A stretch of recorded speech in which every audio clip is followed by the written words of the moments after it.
আল্লাহ কিরকম চমৎকার সুন্দর জান্নাত আমাদের জন্য তৈরি করে রেখেছেন। কোন জান্নাতে আমরা ঢুকবো, জান্নাতটা কেমন, দেখতে কেমন, এটার বর্ণনা কেমন, কোরআন থেকে শোনার দরকার আছে না নাই?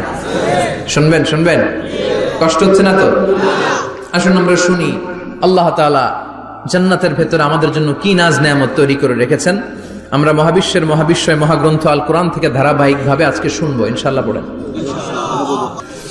রব্বুল আলামিন বলেন, ফালা তা'লামু নাফসুম মা উখফিয়া লাহুম মিন কুররাতি আ'য়ুন জাযাআম বিমা কানু ইয়া'মালুন।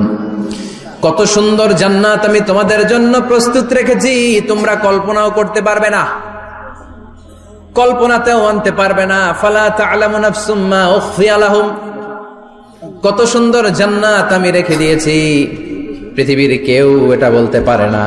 কারোর ধারণার মধ্যে জান্নাতের ধারণা আসতে পারে কত সুন্দর হবে, কল্পনাতীত জান্নাতের সৌন্দর্যটা কোরআনের আলোকে আমরা কিছুটা বোঝানোর চেষ্টা করব, কিন্তু আসলে জান্নাত কত সুন্দর এটা কি না দেখে বোঝা যাবে?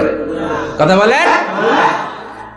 বুখারী মুসলিমের বর্ণনা মানে মুত্তাফাক আলাইহি, বিশ্বনবী বললেন, রব্বুল আলামিন ঘোষণা দিয়েছেন, আ'আদাতু লিইবাদিয়াস সালিহিন, আমি আমার নেককার বান্দাদের জন্য এমন জান্নাত তৈরি করে রেখেছি, মা লা আইনুন রাত, পৃথিবীর কোন চোখ সেটা দেখে নাই, ওয়ালা উযুনুন সামিআত, পৃথিবীর কোন কান ওই জান্নাতের কোন শব্দ শুনে নাই, ওয়ালা খাতারা আলা কলবি বাশার, মানুষের অন্তর দিয়ে জান্নাত কত সুন্দর হবে কল্পনা করা সম্ভব না, অসম্ভব। এটা কল্পনাতে আনাও অসম্ভব। আপনি যত কল্পনা করতে পারেন করতে পারবেন, কিন্তু জান্নাত যে কত সুন্দর এটার ধারে কাছে আপনার যাওয়া সম্ভব না। আল্লাহু আকবার। এই পৃথিবীতে যত ডিজাইনার আছে, সফটওয়্যার ডিজাইনার, যত ইঞ্জিনিয়ার আছে, যত আর্কিটেক্ট আছে, গোটা বিশ্ব সেরা 1 লক্ষ আর্কিটেক্ট ইঞ্জিনিয়ার কেনে যদি বলা হয় জান্নাতের একটা চেয়ারের ডিজাইন করেন, লক্ষ লক্ষ আর্কিটেক্টরা মিলে কোটি কোটি টাকার প্রজেক্টে টাকা খরচ করে চেয়ারের ডিজাইন করতে পারবে, কিন্তু জান্নাতের চেয়ারের ধারে কাছেও হবে না।